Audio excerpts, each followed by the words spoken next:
Bagaimana orang yang kelihatannya saleh hidupnya, beragama, namun tindakannya, lewat perkataannya, bahkan Yesus juga mengatakan yang dihukum itu tidak hanya mereka yang membunuh. Setiap orang yang marah terhadap saudaranya harus dihukum. Barang siapa berkata kepada saudaranya kafir, harus dihadapkan ke mahkamah agama. Dan siapa yang berkata jahil. Saudari-saudaraku yang terkasih, berjumpa kembali bersama saya Inspirasiku di Antara. Renungan harian Jumat 23 Februari. Hari ini kita bersama seluruh gereja Katolik memperingati Santo Polikarpus, uskup dan martir. Semoga kita bersama keluarga komunitas kita selalu dalam keadaan baik, tetap sehat dan bersemangat.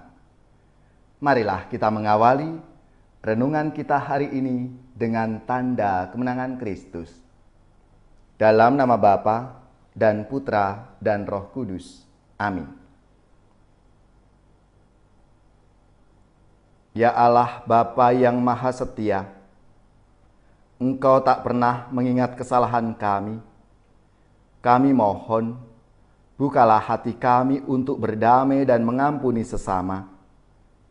Sehingga selama masa Prapaskah ini menghasilkan buah bagi keselamatan jiwa-jiwa. Dengan pengantaraan Yesus Kristus Putra-Mu Tuhan kami, yang bersama dengan Dikau dalam persatuan Roh Kudus, hidup dan berkuasa Allah sepanjang segala masa. Amin. Dalam nama Bapa dan Putra dan Roh Kudus. Amin. Inspirasi kita hari ini dari Injil Suci menurut Matius, bab 5 ayat 20-26. Marilah kita siapkan kitab suci kita masing-masing. Kita akan membaca bersama-sama lalu merenungkannya. Dalam khotbah di bukit berkatalah Yesus kepada murid-muridnya, "Jika hidup keagamaanmu tidak lebih benar daripada hidup keagamaan ahli-ahli Taurat dan orang-orang Farisi, kalian tidak akan masuk ke dalam kerajaan surga. Kalian telah mendengar apa yang difirmankan kepada nenek moyang kita. Jangan membunuh. Siapa yang membunuh harus dihukum. Tetapi aku berkata kepadamu, setiap orang yang marah terhadap saudaranya harus dihukum. Barang siapa berkata kepada saudaranya kafir, harus dihadapkan ke mahkamah agama. Dan siapa yang berkata jahil, harus diserahkan ke dalam neraka yang menyala-nyala. Sebab jika engkau mempersembahkan persembahan di atas mezbah dan engkau teringat akan sesuatu yang ada dalam hati saudaramu terhadap engkau, tinggalkanlah persembahan di depan mezbah itu dan pergilah berdamai dahulu dengan saudaramu. Lalu kembali untuk mempersembahkan persembahan itu. Segeralah berdamai dengan lawanmu selama engkau bersama-sama dengan dia di tengah jalan, supaya lawanmu itu jangan menyerahkan engkau kepada hakim, dan hakim itu menyerahkan engkau kepada pembantunya, dan engkau dilemparkannya ke dalam penjara.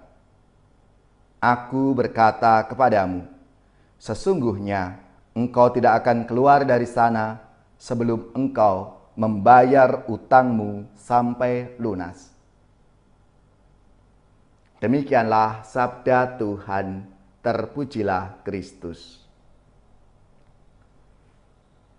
Saudari-saudaraku yang terkasih, pertobatan sering diartikan meninggalkan perbuatan jahat atau berhenti melakukan yang tidak baik.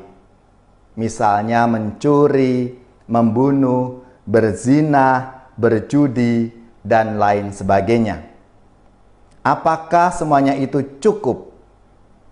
Bagaimana dengan langkah positif berikutnya? Saudari-saudaraku yang terkasih, pertobatan itu mencakup formasi hidup yang berkesinambungan agar berkembang menjadi pribadi yang menyerupai Tuhan kita Yesus Kristus yang kita imani itu.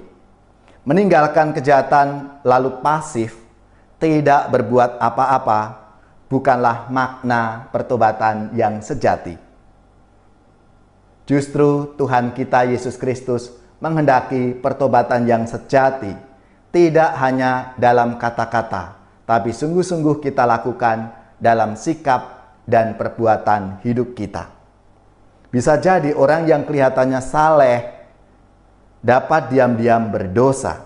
Ia membunuh sesamanya, manakala berdoa di hadapan altar sambil menyimpan emosi kemarahan dan perkataan-perkataan buruk terhadap sesamanya itu. Tuhan tidak menghendaki demikian, kendati ia datang dengan penampilan fisik yang menawan, berpakaian yang indah. Tuhan tidak bisa disogok dengan persembahan yang hebat, yang memukau, sementara hati si pendoa itu penuh dengan kepalsuan.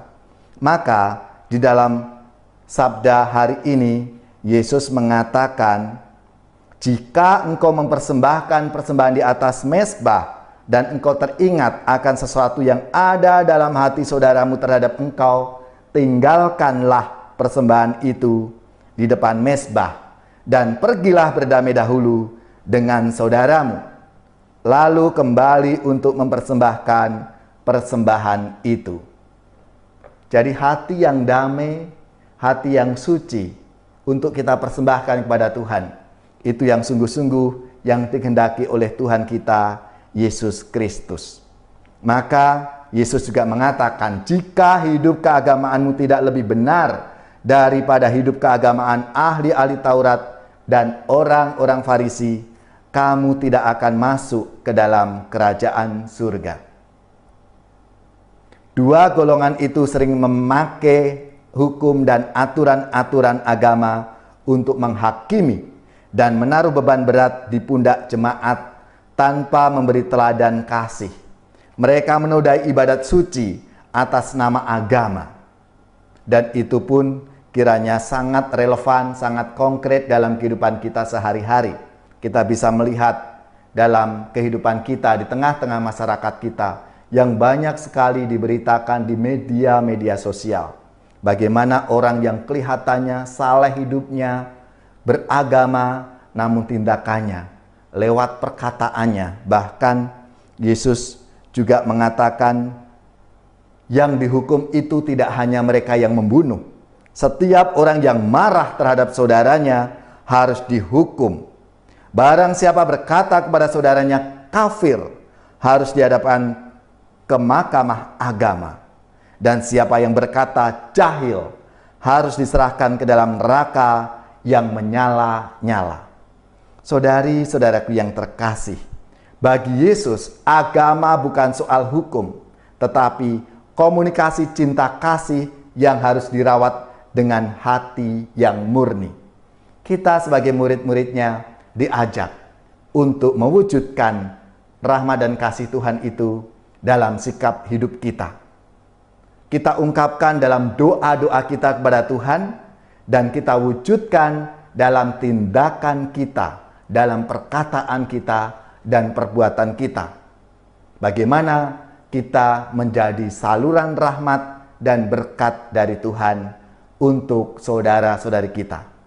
Marilah saudara-saudariku yang terkasih, kita wujudkan pertobatan kita hari ini dengan berkata-kata yang baik, yang positif, dan melakukan tindakan-tindakan sesuai dengan apa yang Tuhan kehendaki dalam hidup kita. Mari kita merenungkan penebusan umat Tuhan, meresapkan dalam hati cinta kasih ilahi.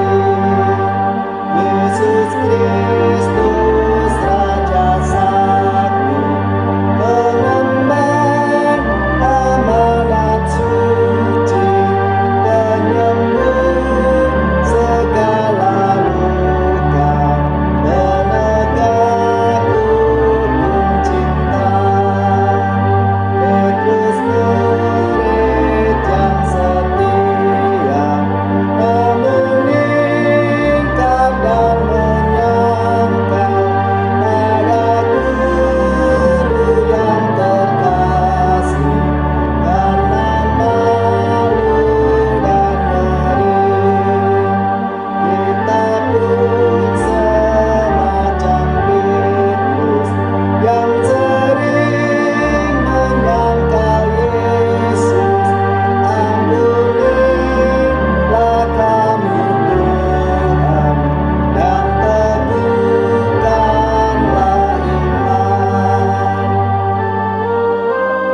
Saudari-saudaraku yang terkasih, marilah kita siapkan hati kita untuk menerima berkat Tuhan. Semoga saudari-saudara sekalian, keluarga-keluarga, komunitas kita, orang-orang yang kita doakan, mereka yang sakit, yang menderita, seluruh tugas, belajar, pekerjaan, usaha, serta karya pelayanan kita, dibimbing, dilindungi dan diberkati oleh Allah yang Maha Kuasa, Bapa dan Putra dan Roh Kudus. Amin.